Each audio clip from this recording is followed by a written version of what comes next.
At my 70th birthday party, my daughter-in-law ripped off the pearl necklace my husband gave me on our wedding day. Old people cling to junk like it's gold, she said. My family watched, and my son laughed. Then my husband removed his wedding ring, the one he'd worn for 48 years, and said words that tore our world apart. Do you know what it feels like to become invisible in your own home the moment you turn 70? My name is Lucy Mitchell. I'm 70 years old.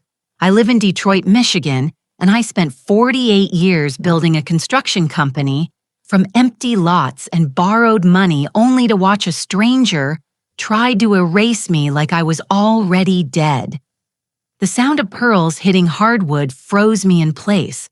Not the shouting, not my son's nervous laughter, but that scatter of 50 small impacts, one for each year Robert promised me back in 1976. Each one rolling away from me like memories I'd never recover. Sarah had just ripped the necklace off my neck. The clasp broke. Pearls everywhere under the couch, behind the bookshelf, rolling into corners I'd never reach. Too crushed under her heel, ground into powder against the oak floor Robert laid with his own hands 30 years ago. Old people cling to junk like it's gold, she said, smiling. Actually smiling. My hands didn't shake. My voice didn't break. I looked at her. Really looked at her and said, "That junk was my wedding gift, but you wouldn't understand that, would you?" Understanding requires a soul. Let me back up, because what happened at my birthday party? That wasn't where this started. The room went silent. That heavy, thick silence where everyone stops breathing at the same time. Then Robert moved. My husband of 48 years, the man who built houses with his bare hands, who survived recessions and losses, and 3 decades of Detroit winters, stood up from his chair with the kind of controlled fury that made grown men take a step back. He walked straight to David, our eldest son, the boy who used to follow his father around construction sites with a plastic hammer, the 37-year-old man who just laughed while his wife destroyed his mother's wedding gift. "I'm going to speak to you, Manto Man," Robert said. His voice was quiet steel wrapped in silk. Nobody speaks to my wife that way. Nobody. Then he did something I'd never seen in 48 years of marriage. He reached up and removed his wedding ring, the ring that never left his finger. Not for cement work, not for surgery, not for anything. He held it in his palm, looked directly at David. "Before you existed, before any of you existed, it was just 2 of us. That foundation comes first, always." He deliberately replaced the ring on his finger. Slow, purposeful. This never comes off. She never comes second. Ever. Something shifted inside me. The devastation. The physical pain where the necklace had torn my skin, the emotional shattering from watching my son laugh, it didn't disappear. But Robert's words reminded me of something I'd forgotten in 6 months of being called confused and irrelevant. I wasn't alone. I'd never been alone. Everyone, Robert said, still looking at David but speaking to the room. "We're going to find every pearl. Marcus, Nicole, help your mother. Jennifer, get the twins involved. Make it a treasure hunt." Marcus moved first, then Nicole, then Jennifer with Emma and Tyler. The family began searching on hands and knees, looking under furniture, checking corners. Everyone except David, who stood frozen, his face emptying of expression. Robert and I collected each pearl together in a small wooden box he'd made years ago for keeping hardware screws. We found 48 of 50 pearls, 2 lost forever under Sarah's heel. But what I was about to show everyone would prove that some things can't be destroyed. Not by violence, not by betrayal, not by anyone who thinks 70 means done. I stood up. My legs were steady now. My voice was clear. "I have something to show everyone." I walked to the TV, picked up the remote. Every eye in the room followed me. Sarah's smile started to fade just slightly, like she was beginning to sense something she'd missed. 2 months ago, I said, I installed security cameras in this house, 3 of them hidden professional grade recording everything to cloud storage that nobody can access but me and Robert. I pressed play. Sarah's voice filled the room. Crystal clear audio, hide video, timestamps in the corner. The cognitive evaluation will show decline. I've documented dozens of examples.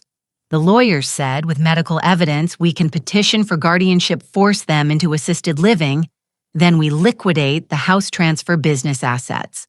The date stamp, 11:47 p.m., September 18th. Sarah on her phone in our kitchen thinking we were asleep upstairs. I let it play. 3 minutes of Sarah plotting, discussing how to have us declared incompetent, how to seize control, how to turn our grandchildren against their grandmother by teaching them to watch for signs of my supposed confusion. My hands were shaking the day I installed these cameras. I said quietly, pausing the video. I was terrified because I knew what I was going to find, knew that my suspicions, all those months of feeling dismissed and erased, I knew they were right. But I needed proof, undeniable, irrefutable proof. I played another clip, Sarah talking to David. Your mother repeated that story 3 times today. You need to start documenting this. Write it down, dates and times. We'll need it for the doctors. The date stamp. October 3rd, 32 p.m. David's face went absolutely still. He was hearing himself on camera. I know it's hard to watch, but we have to face facts. She's 70. This is natural. I never repeated that story, I said. Not once. But Sarah told you I did. Trained you to see confusion where there was none. Made you believe your mother was declining so you'd help her destroy me. I played clip after clip after clip. I had 47 hours of footage. This was just the beginning. Sarah coaching David on how to document my supposed memory problems. Sarah on phone calls with lawyers discussing guardianship petitions. Sarah telling her friend over wine. They're old. They won't fight. Old people never do. They just accept it and disappear. The room was absolutely silent except for Sarah's voice coming from our TV speakers, planning our destruction in the house we built. I looked around the room, 50 faces staring at me. Some shocked, some horrified, some like Marcus and Nicole, nodding slowly, finally understanding what they'd witnessed over the past 6 months. Every time you called me confused, you were documenting your own crime, I continued. Every time you excluded me from family events, you were creating witnesses to elder abuse. Every time you coached my grandchildren to watch for my decline, you were building my case against you. I walked closer to Sarah. She shrank back in her chair. You thought being 70 meant I was weak, meant I was finished, meant I wouldn't fight back. I paused. But 70 means I've had 70 years to learn exactly how dangerous underestimation can be. Sarah tried to speak. Her mouth opened.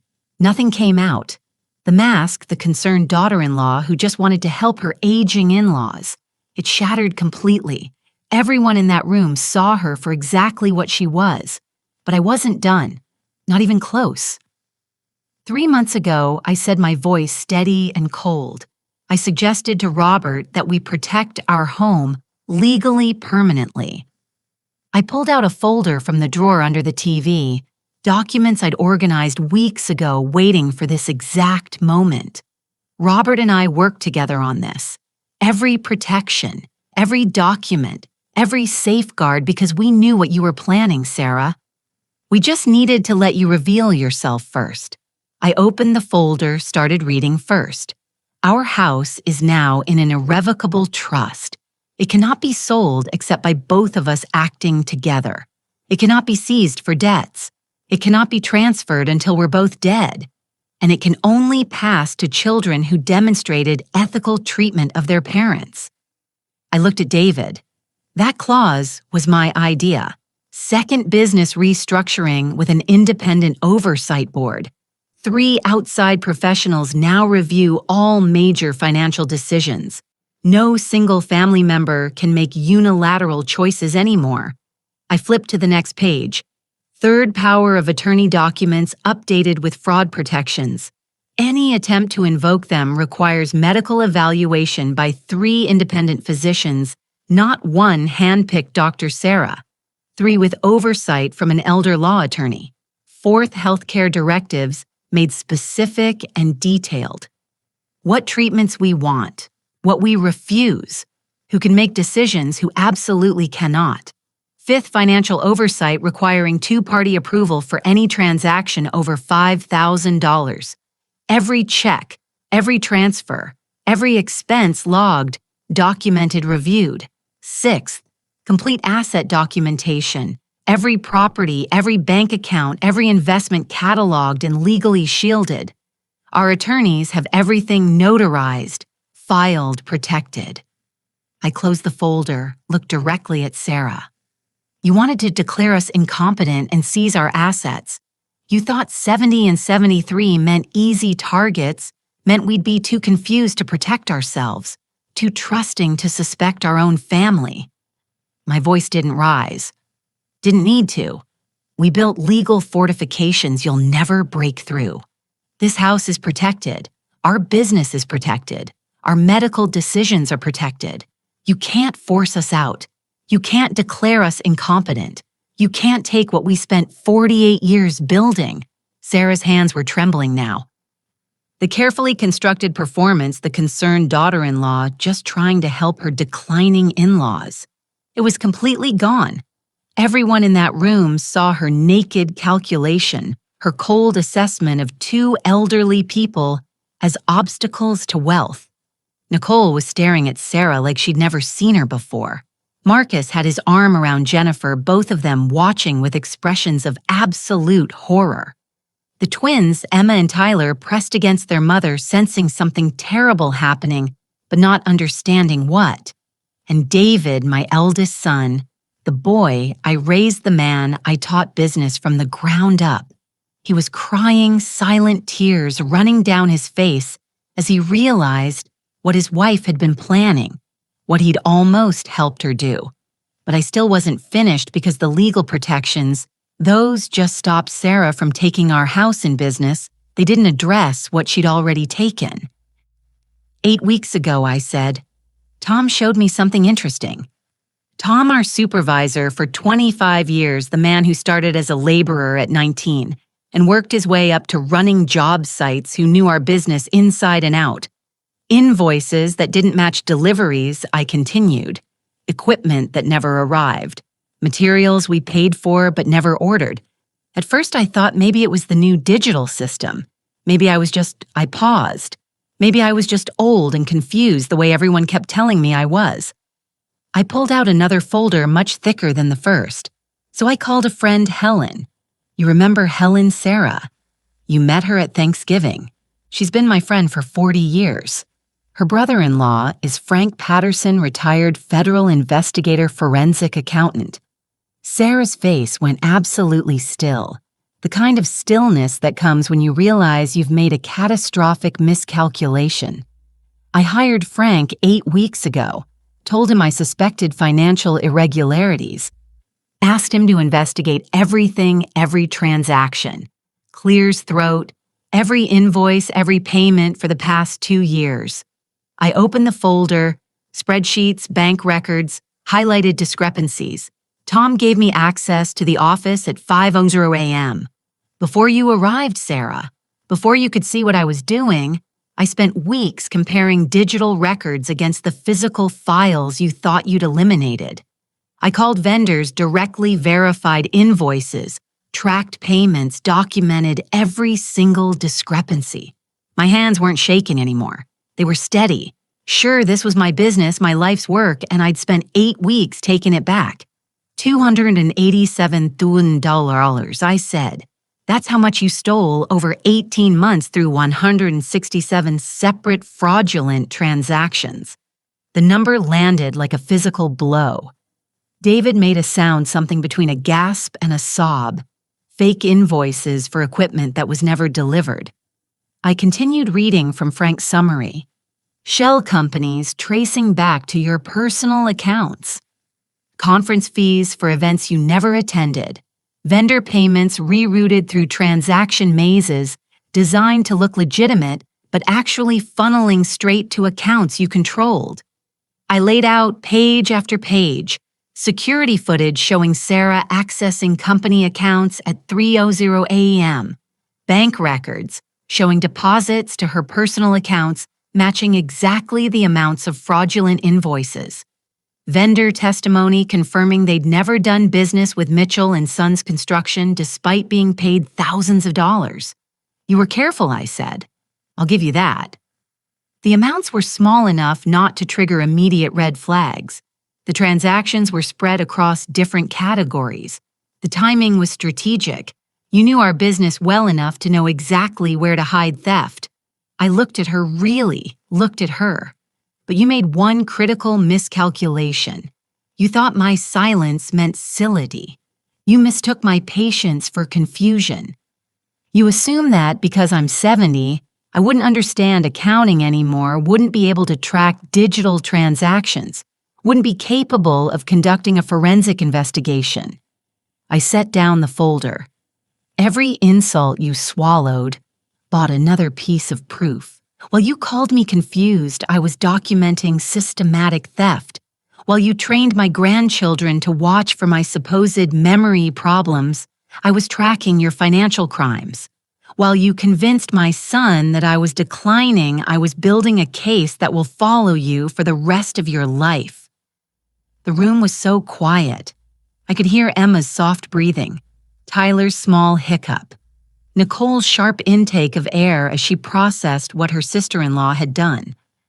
David was staring at Sarah like he'd never seen her before, and in a way, he hadn't. He'd seen the mask, the performance, the carefully constructed, concerned wife who just wanted to help her aging in-laws. He'd never seen the predator underneath. But he was about to see even more because Sarah's theft. That wasn't her first time. I looked toward the hallway. Frank, you can come in now. The door opened. Frank Patterson stepped into the living room exactly as I'd planned, exactly when I'd orchestrated.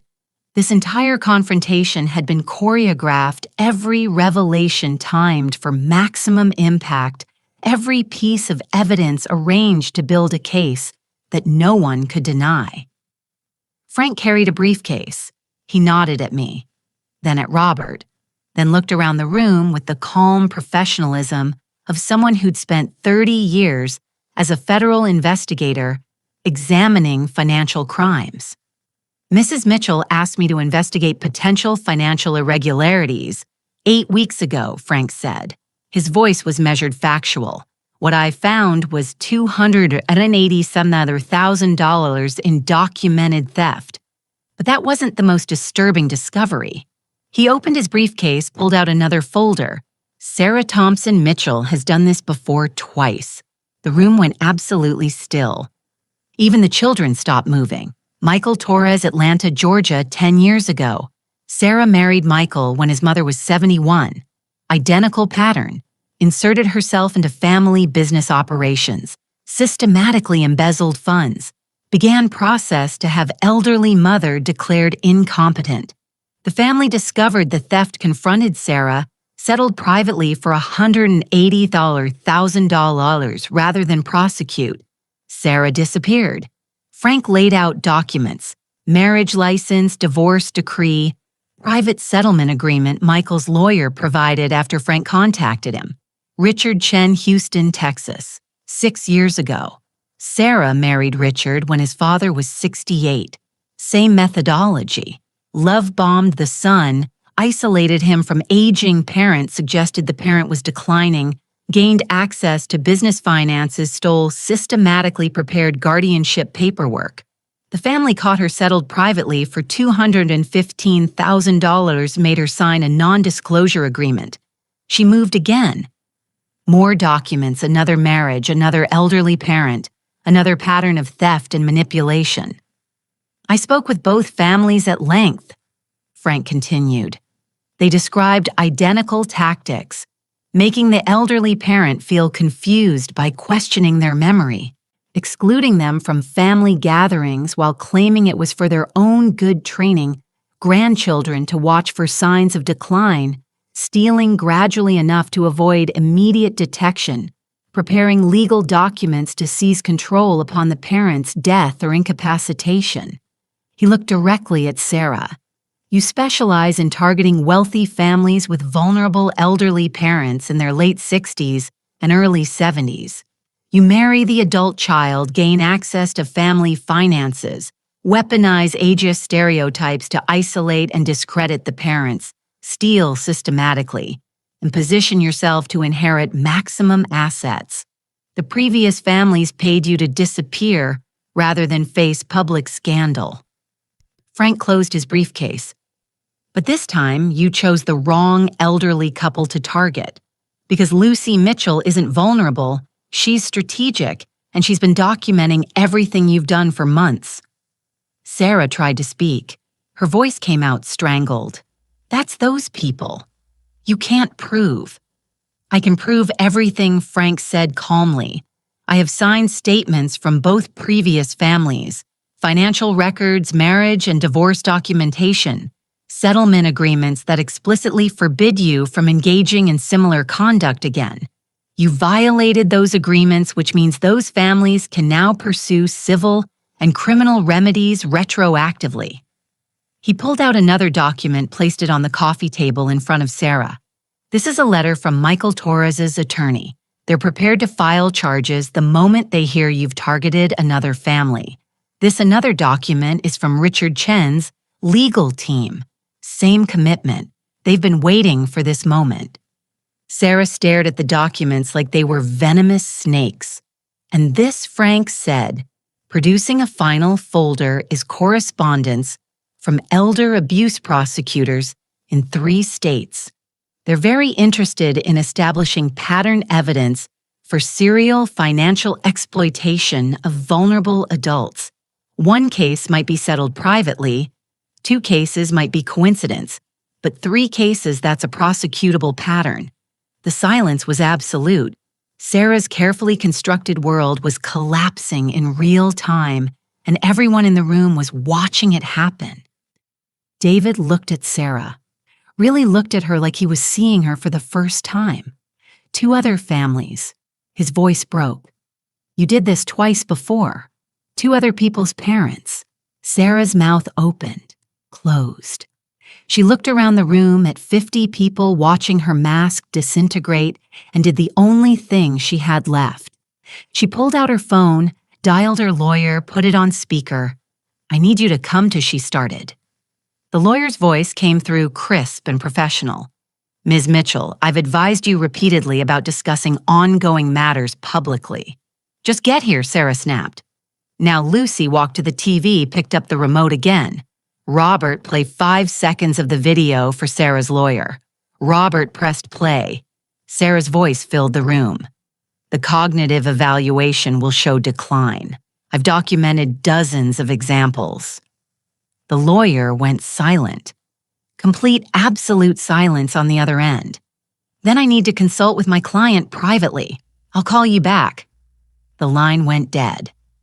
Sarah stared at her phone, then at Lucy, then at the 50 people in the room who just watched her lawyer abandon her the moment he heard evidence of elder abuse. Here's what's going to happen, clear's throat, Lucy said. Her voice was steady, cold, final.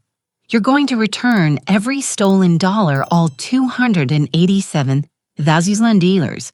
You have 48 days. 48, Nicole said quietly. Why not 30? Because I'm giving her a slight extension for liquid asset access, Lucy replied, still looking at Sarah. I want the money, not excuses. 48 days, Lucy continued. Second, you're going to sign a detailed confession of every fraudulent transaction, every invoice, every theft, every lie. Frank has prepared the documents. You'll sign each page. Third, complete resignation from all company positions. Effective immediately, you'll never access our business again. fourth zero contact with our grandchildren ever. You taught Emma and Tyler to watch for signs of my supposed confusion.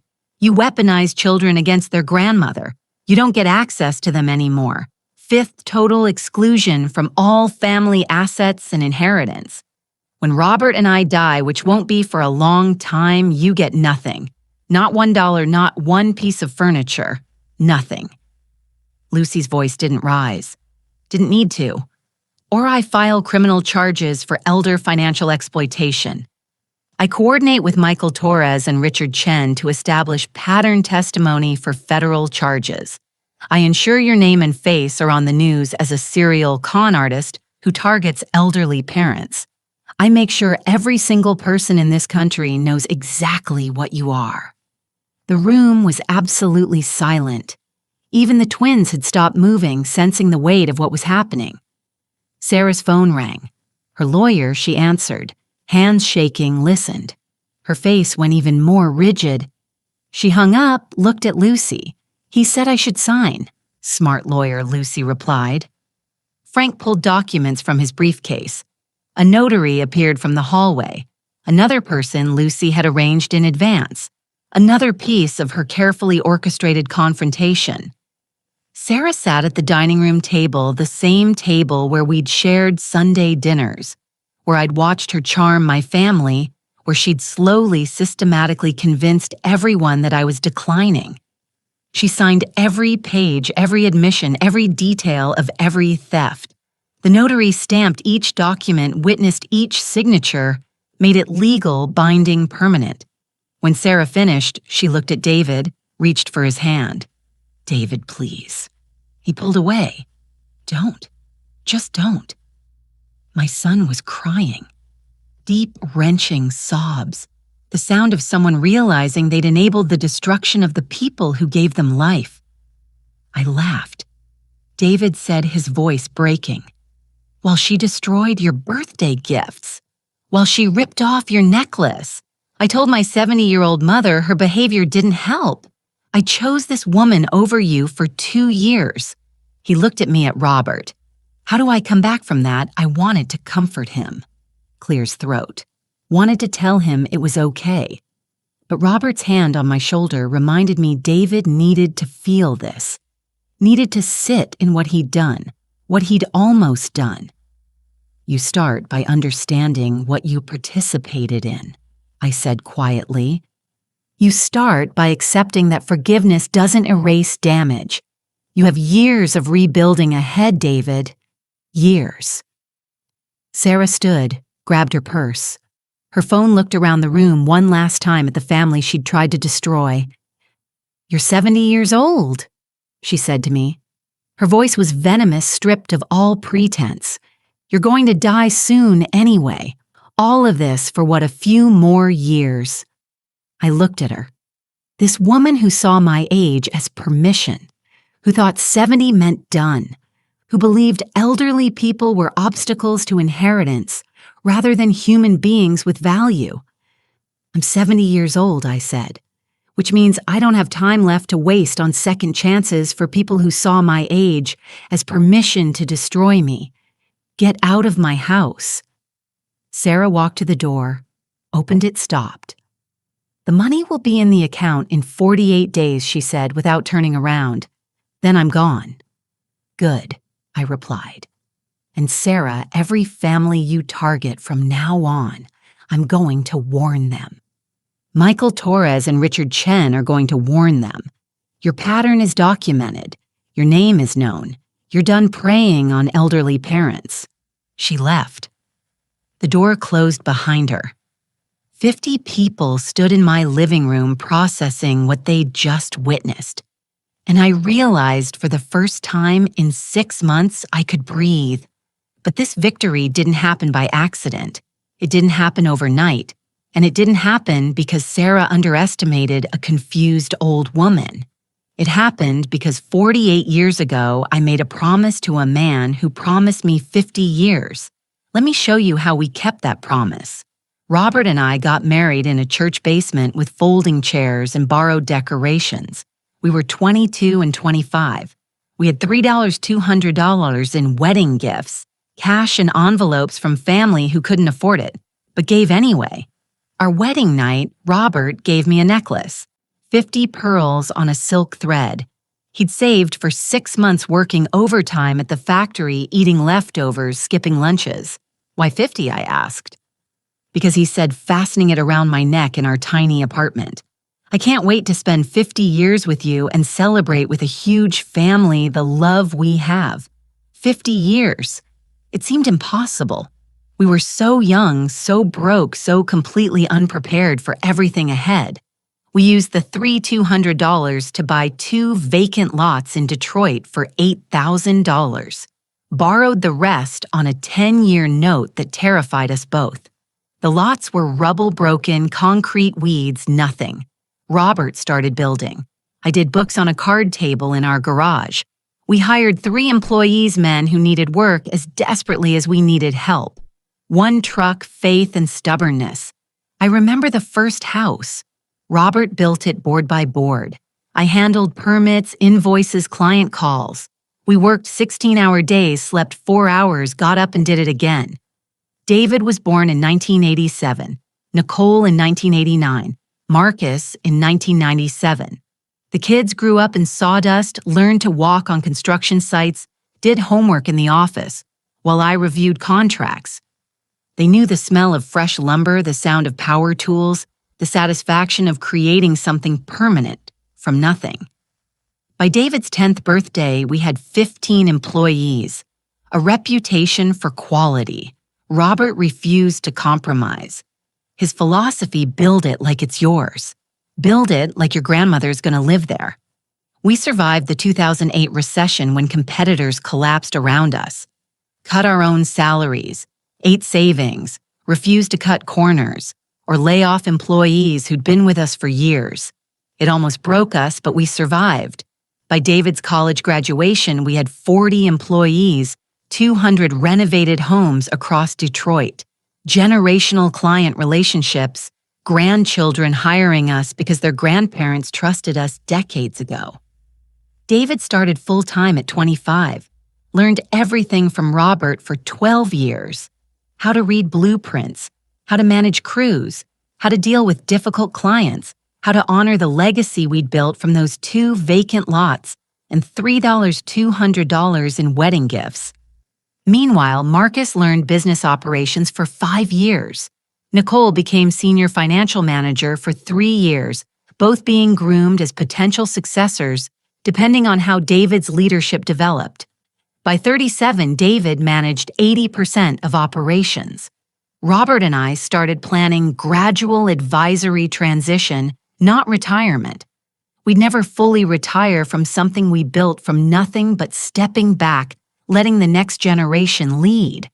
We thought David was ready, thought he understood what we'd built, thought he valued the foundation Robert and I created before he existed. March 2022, David met Sarah at a Chicago business conference. Long-distance courtship phone calls and weekend visits. She moved to Detroit 6 months later. He brought her to Sunday dinner. She was perfect, asked intelligent questions, complimented Robert's craftsmanship, expressed genuine, seeming interest in our origin story, laughed at the right moments, said all the right things. I liked her. I actually liked her. Engagement after 4 months, marriage after 8 months fast, but David was 35, mature, successful. We trusted his judgment. Our wedding gift, a house, one Robert and I custom renovated together, built-ins Robert crafted by hand, hardwood floors he laid on his knees. Kitchen I designed with cabinets we'd saved from a demolition job and restored. Every detail intentional, every corner filled with our work. It was worth $340. We gave it to them, free and clear. 6 months later, Sarah gutted it, ripped out the built-ins, replaced Robert's hardwood with luxury vinyl painted over exposed brick, installed modern furniture that looked like it came from a catalog. I drove by one day, saw a dumpster in the driveway, walked up. Inside, Robert's custom built-ins, shattered, thrown away like trash. I stood there on the sidewalk looking at wood Robert had shaped with his own hands.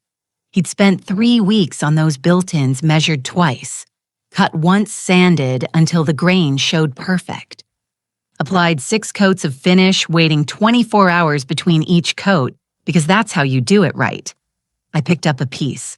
The corner of a shelf still had the router detail Robert carved, that signature edge he put on everything he built, now cracked in half, destined for a landfill. I put it back in the dumpster, drove home, walked into our house, found Robert in his workshop. I saw the dumpster, I said. He looked up from the table he was building, saw my face set down his tools. She gutted it, I continued. Everything you built, it's all in a dumpster on the curb. Robert's jaw tightened. That was all. Just that small movement. But I'd been married to him for over 40 years. I knew what it meant. It was their gift, he said finally. Their house, their choices. We stood there in his workshop surrounded by wood and tools and the smell of sawdust. 40-some years of building things that lasted, creating things, meant to outlive us, and our son's wife had thrown it all away like garbage. I don't trust her, I said quietly. Robert nodded. Neither do I, but we didn't know yet what she was capable of. Didn't understand that the house was just practice, that she was learning what we valued, so she'd know exactly how to destroy us. We'd figure that out soon enough. David noticed my face that Sunday. It's our house now, Mom.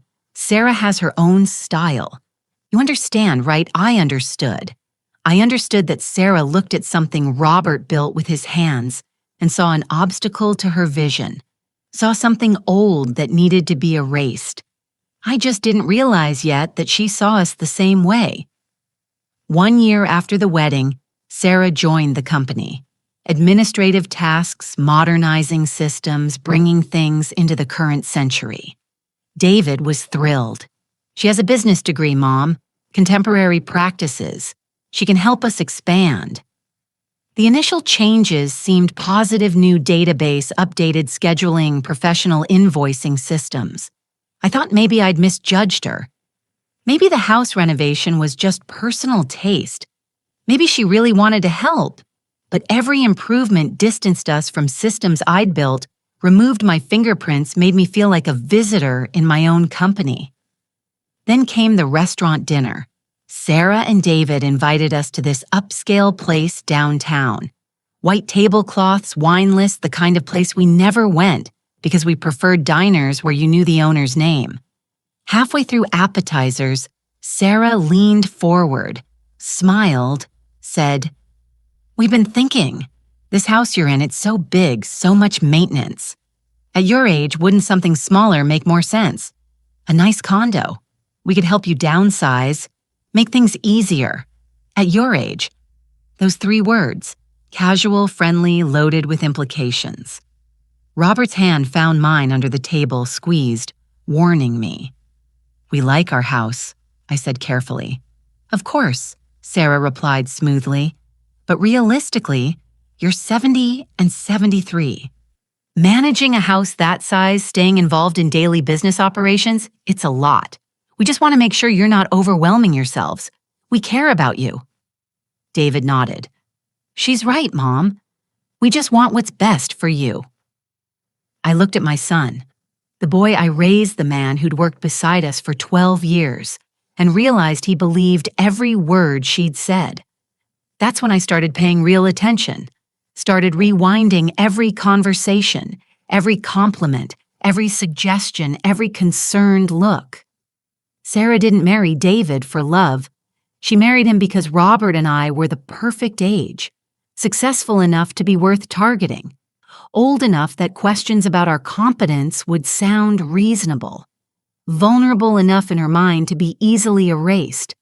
Every question about our origin story hadn't been genuine interest. It was reconnaissance assessment, measuring what we'd built so she'd know exactly what to take.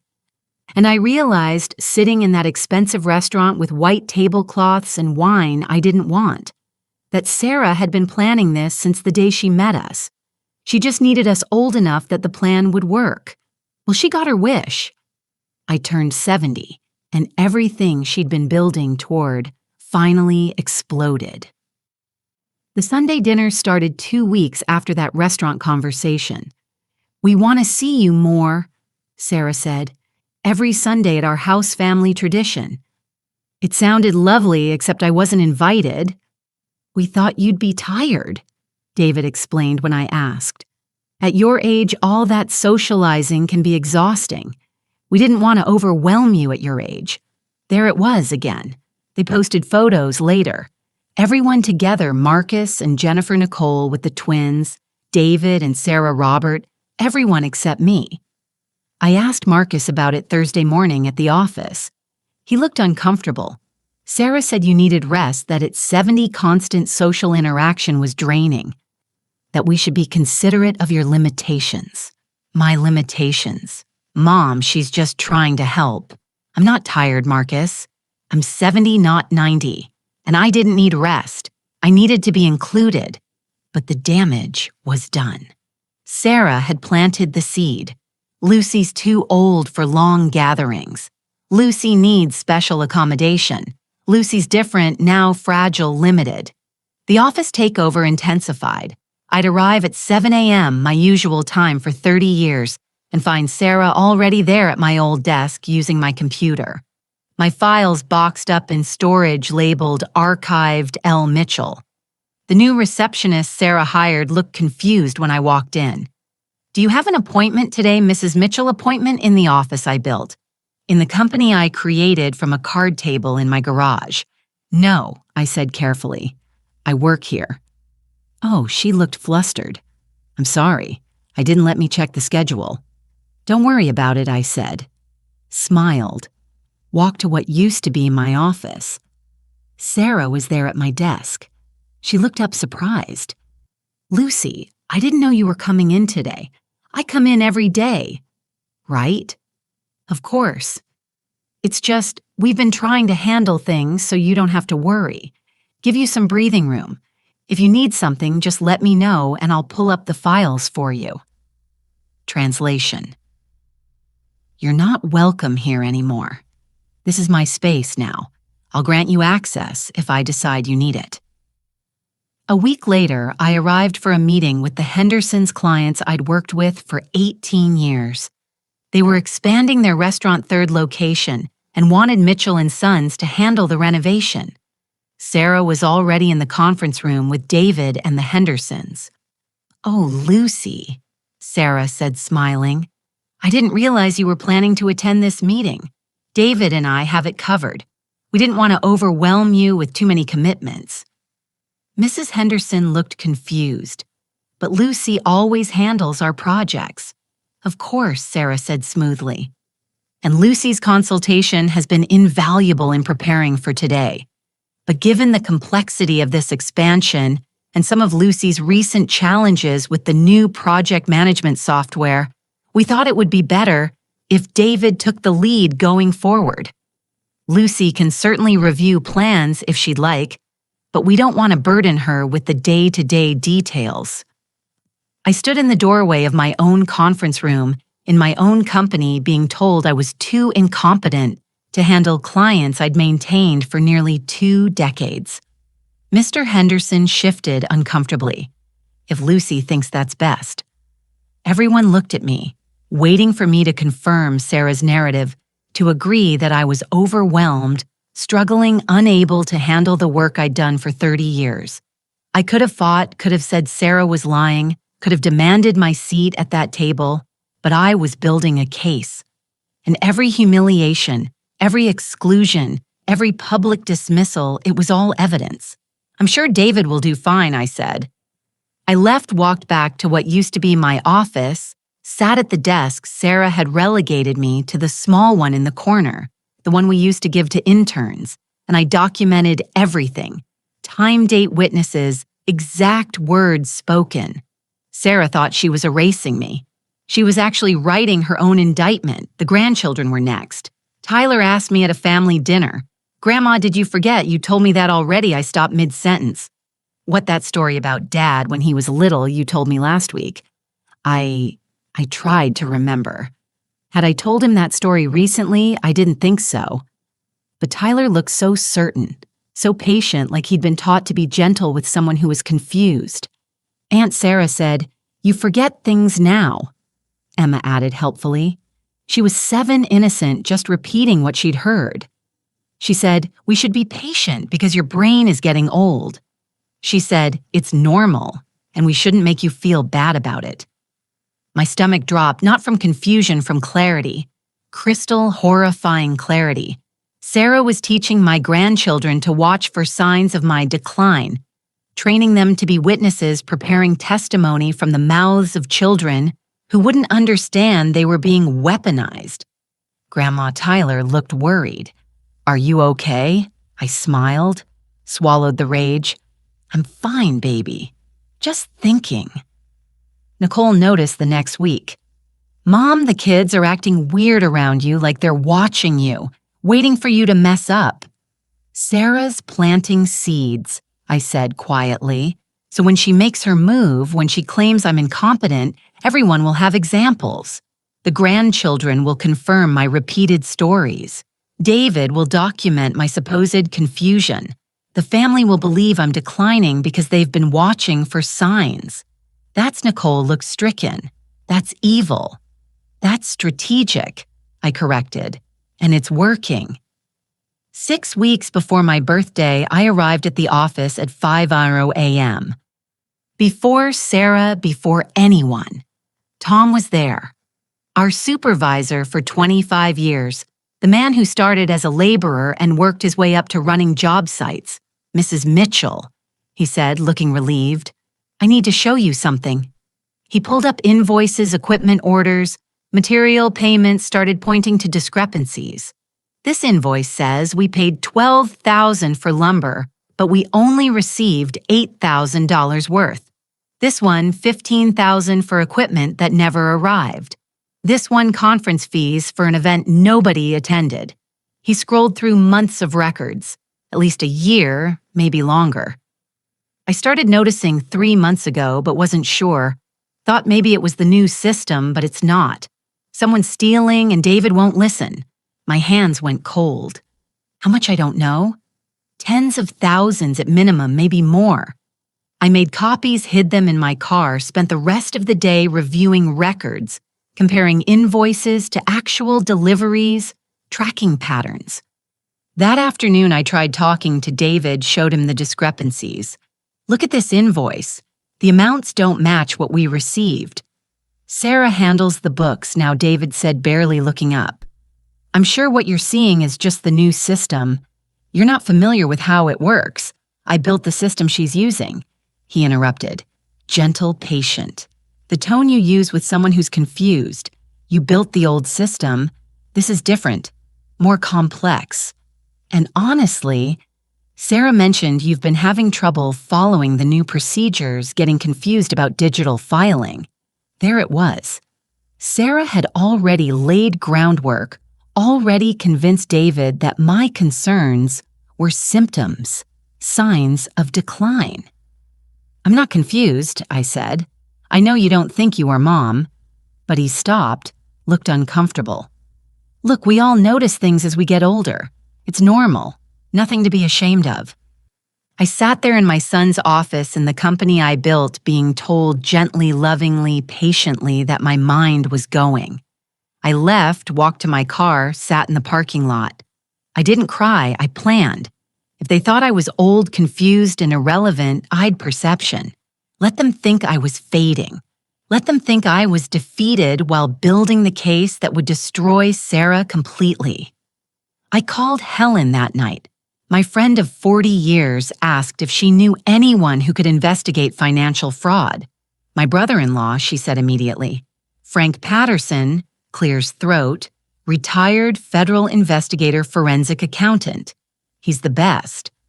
I called Frank the next morning, met him at a coffee shop, explained everything. He listened, took notes, asked precise questions. "If I find what you think I'm going to find," he said finally, "this destroys your family, your son's marriage, your business reputation. Are you prepared? I thought about 6 months of marginalization, about being excluded from Sunday dinners, about my grandchildren watching me for signs of confusion, about my son believing I was declining. I'm 70 years old, I said.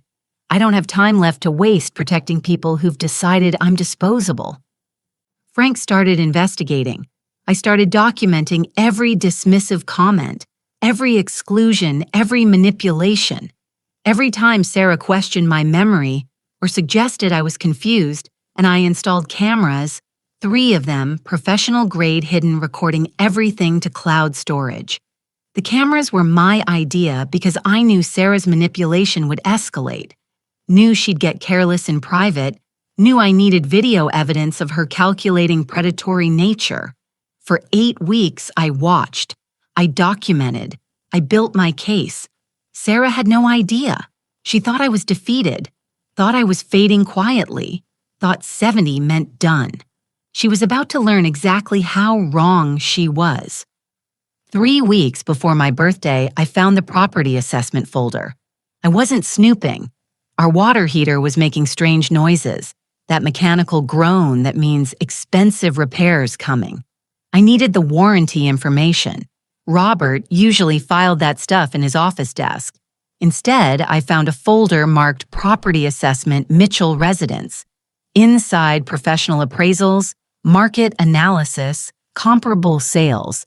Our house evaluated at $680,000, notes in Robert's handwriting, phone numbers for real estate attorneys, questions about capital gains, timeline estimates. My first instinct was fear. After the restaurant dinner, after weeks of being marginalized, after everything, was Robert planning to sell our house? Then I stopped. Thought this was Robert, my husband of 48 years. We'd built everything together, raised 3 children, survived losses and recessions and joy and grief. I didn't panic. I asked. Walked directly to his workshop where he was sanding a cabinet door. I found the property assessment folder. What's going on? Robert looked up, set down the sandpaper. Long silence. Then I'm protecting the house, creating an irrevocable trust, making it impossible for anyone to force us out. I stared at him. You're protecting it. After that restaurant dinner, I started thinking about what Sarah could try. If she convinced David we were incompetent, got legal control, tried to force a sale. So I called lawyers, got the house appraised for the trust documents, built protections. Why didn't you tell me? His voice cracked slightly, because I wasn't sure if you'd noticed Sarah's campaign yet. Wasn't sure if you knew what was happening. Didn't want to scare you if you hadn't seen it. And if you had seen it, I wanted protections in place before we talked, so I could tell you we were already safe. I sat on his workbench, processed this. My husband of 48 years protecting me, protecting us, building fortifications while I thought I was alone. I found something too, I said quietly. I told him about Tom showing me the discrepancies about the invoices that didn't match, about my suspicion that Sarah had been stealing for over a year. Robert went very still. How much I don't know yet, but it's substantial. Tens of thousands at minimum, maybe more. We looked at each other across his workshop. Sawdust in the air, afternoon light through windows, 48 years of partnership. We need help, Robert said. I nodded. I have a contact. Helen gave me a name. Frank Patterson, forensic accountant, retired federal investigator. I already called him. Good. We went to Frank's office the next day. 3 people around a conference table. Frank laid out options, risks, consequences. If I find what you think I'm going to find, he said, this destroys your family. Are you sure you want to proceed? Robert reached across the table, took my hand. We're 70 and 73 years old, I said. We don't have time left to waste protecting people who've decided we're disposable. We made a plan. Frank would investigate. 8 weeks total, 3 weeks intensive analysis, 5 weeks additional documentation. I would document Sarah's marginalization campaign. Every comment, every exclusion, every manipulation. I would install security cameras in our home, professional grade, hidden comprehensive coverage. Robert would complete the legal protections based on my strategy trust power of attorney healthcare directives, business restructuring. We would pretend to be distant from each other. Let Sarah think she was succeeding in separating us. We would wait for my 70th birthday. Maximum family audience, maximum impact. The cameras were my idea, I explained to Frank. Audio can be disputed, but video, clear faces. Body language context, that's undeniable. Smart, Frank said.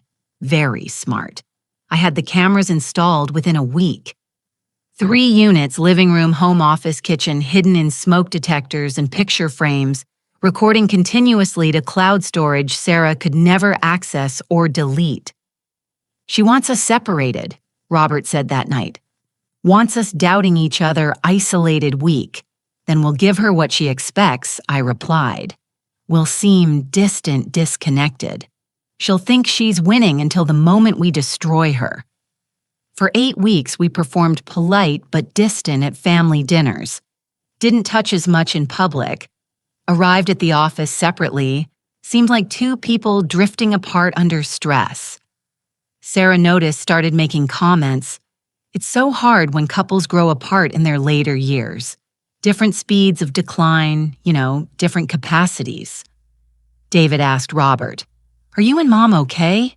"We're managing," Robert said carefully. "It's been a difficult time." Meanwhile, the cameras captured everything. Sarah cornering Robert. Sarah on phone, clears throat calls with lawyers discussing capacity evaluations. Sarah coaching David to document examples of my supposed confusion.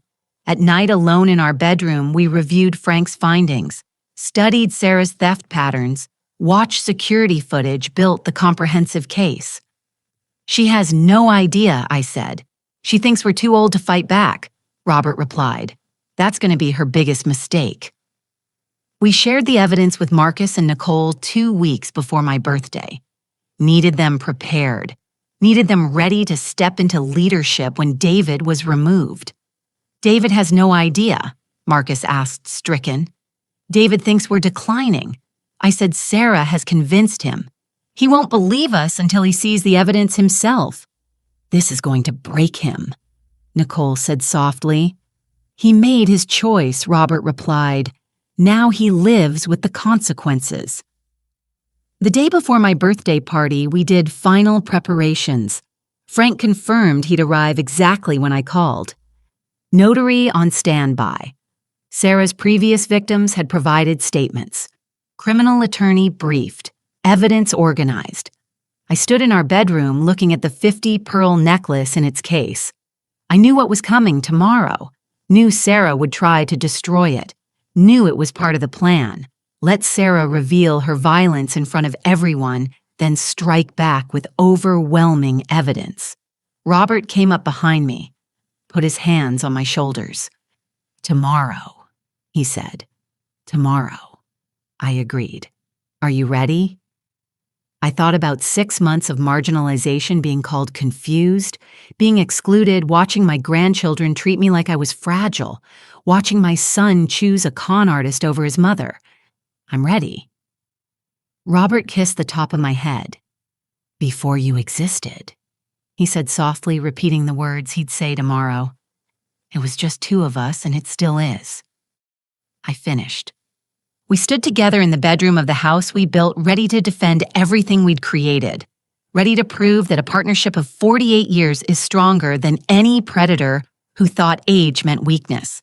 Sarah repaid $287,000 exactly at 11:47 p.m. on day 48, last possible moment, probably hoping for forgiveness. No forgiveness came. I filed criminal charges the next morning, not for theft. We'd taken settlement on that, but for assault on an elderly person, the physical act of ripping the necklace off my neck during the birthday party. The violence everyone witnessed, the prosecution succeeded felony conviction. Public criminal record. Sarah's name permanently exposed in court documents, and news coverage as someone who assaults elderly victims. She didn't disappear quietly this time. She was marked publicly, legally. David moved back home 3 days after the party. Took the guest room where my mother Dorothy died 5 years ago. First night I heard him crying through the walls. Deep, wrenching sobs. I started toward his room. Robert stopped me. He needs to feel this, needs to sit in what he did, what he almost did. So I let him cry, let him reckon. David started therapy twice weekly, working through betrayal, manipulation, guilt, trying to understand his blindness. "She love-bombed me," he said one morning over coffee. We were sitting in the kitchen, just the two of us trying to rebuild something from wreckage. That's what the therapist calls it. Made me feel special, understood, supported, then slowly isolated me from you and Dad, made me dependent on her validation, made me see you through her eyes. I know I said, but I let her. I chose to believe her. I'm 37 years old. I should have known better. Should have protected you instead of laughing while she broke your necklace. Silence. Heavy silence. "Can you forgive me?" he asked. I looked at my son. Really looked at him. This 37-year-old man who'd laughed while his wife destroyed my wedding gift. Who'd helped document my supposed confusion. Who'd chosen a predator over his mother for 2 years. "Forgiveness isn't a switch I flip," I said quietly. "It's not something I can just decide and then everything's fine. I know, but let me finish." My voice was firm, not angry, just honest. "I forgive you because you're my son, because I understand manipulation, because I see you're genuinely trying to reckon with what you did. But David, forgiveness doesn't erase damage. It doesn't restore trust. It doesn't make the last 2 years disappear." He nodded, tears streaming down his face. "Every Sunday you excluded me from family dinner. I sat home wondering what I'd done wrong. Every time you dismissed my concerns as confusion, part of me wondered if maybe I really was declining. Every time you chose her version of reality over mine, you taught me that my own son didn't believe me. Mom, I'm not saying this to hurt you. I'm saying it because you need to understand what you're asking me to forgive. It's not one mistake. It's not one bad decision. It's 2 years of systematic betrayal. 2 years of watching my son become a stranger who saw me as an obstacle instead of a person." Clear's throat. David put his head in his hands, sobbed. I let him cry. Didn't comfort him. Didn't minimize his pain or rush to make it better. After a long time, he looked up. "How do I fix this time?" I said, "consistency.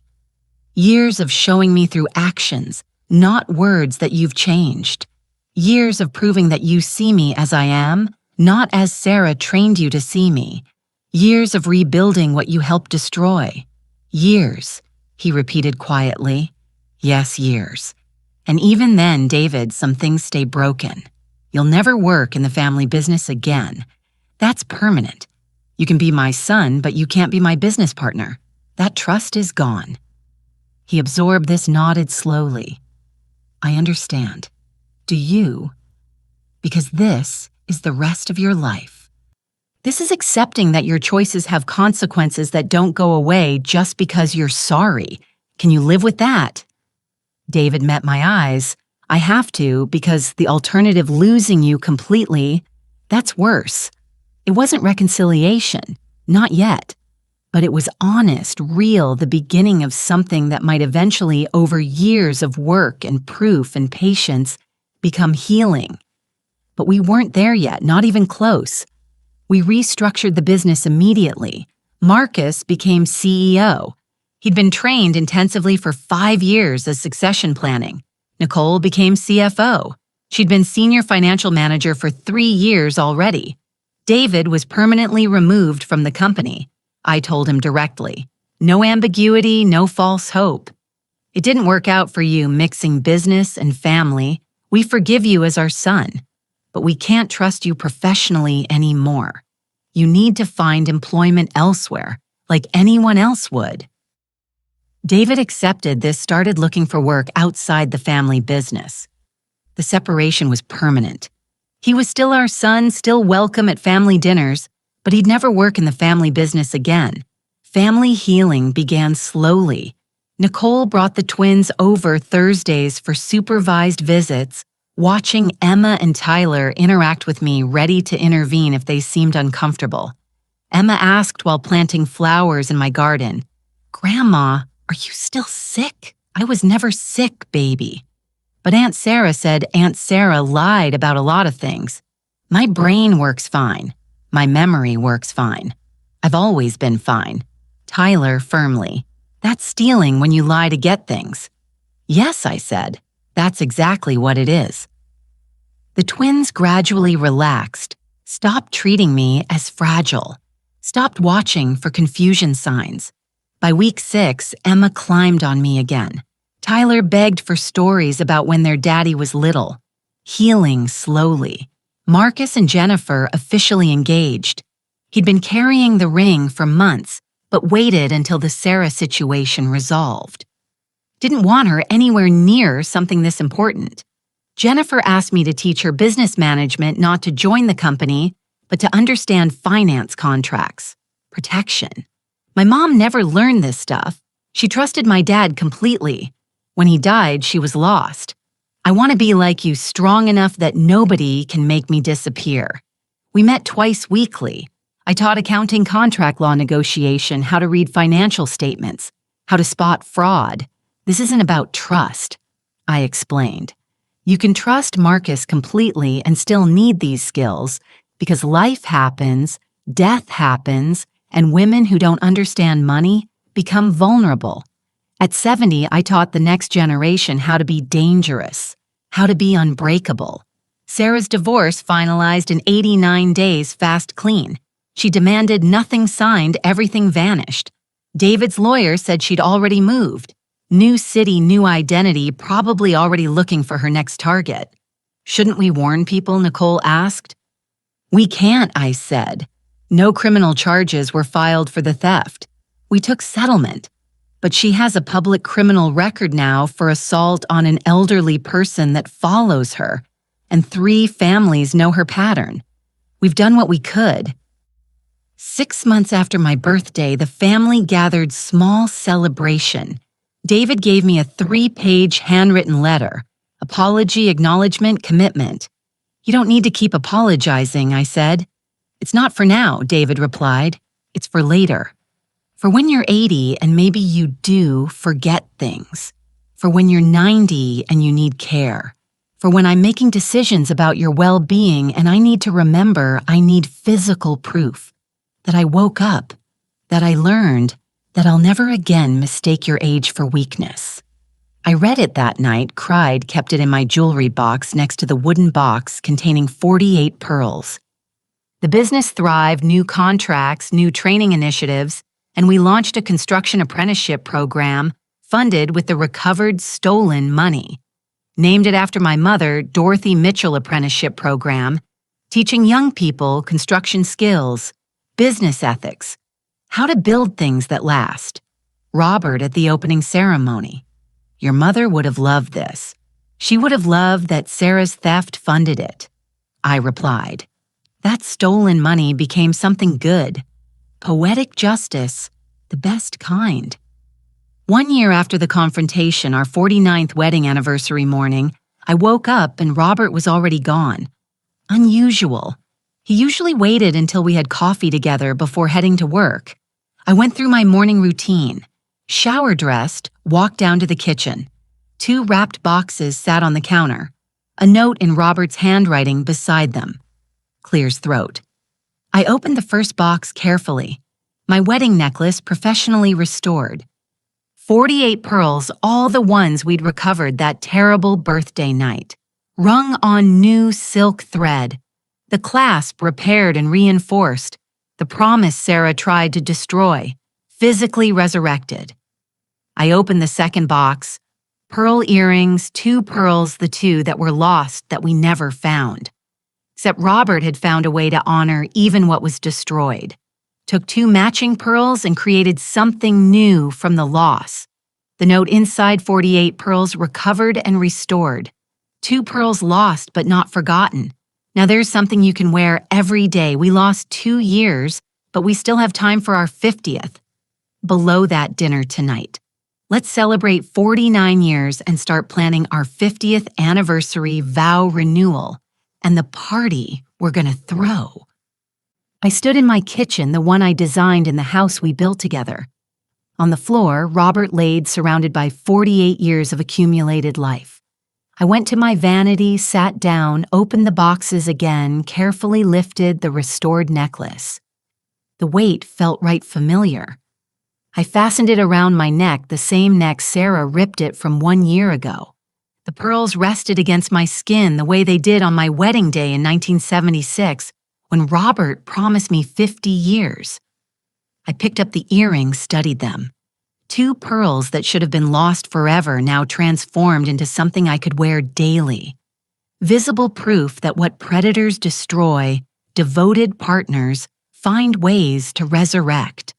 I put them on, looked at myself in the mirror, 71 years old, wearing restored promises, standing in my protected home, my business thriving under new leadership, my family healing slowly, imperfectly, but genuinely, my husband planning our 50-year vow renewal. Sarah tried to make me invisible, tried to erase me, tried to convince everyone that 70 meant done, irrelevant, disposable. But I'm here, still here, in this house we built, wearing these promises we kept with this foundation we protected. Ready to plan a 50-year celebration that will prove to everyone who tried to bury me early. You can't erase someone who spent 70 years learning exactly how powerful she is. I touched the necklace, felt the 48 pearls, thought about the 2 years we lost to Sarah's predation. Thought about the year still ahead to reach that 50-year promise Robert made in 1976. The doorbell will ring tonight. Robert will take me to dinner. We'll talk about vow renewal plans, about the party we'll throw, about the 50 years we fought to protect. Not triumphant, not perfectly healed, but standing, surviving strong. At 71, I'm not done, not fading, not disappearing. I'm just getting started, and anyone who sees my age as weakness will learn too late that a woman who built something from nothing is the most dangerous opponent they'll ever face, because I have time experience, patience, partnership, and absolutely nothing left to lose. I look at myself one more time in the mirror wearing my restored necklace, my new earrings ready for whatever comes next. I'm exactly where I'm supposed to be. In the home I helped build, surrounded by the family I raised, with the man I chose, protected by the fortifications we created, and nobody will ever make me invisible again.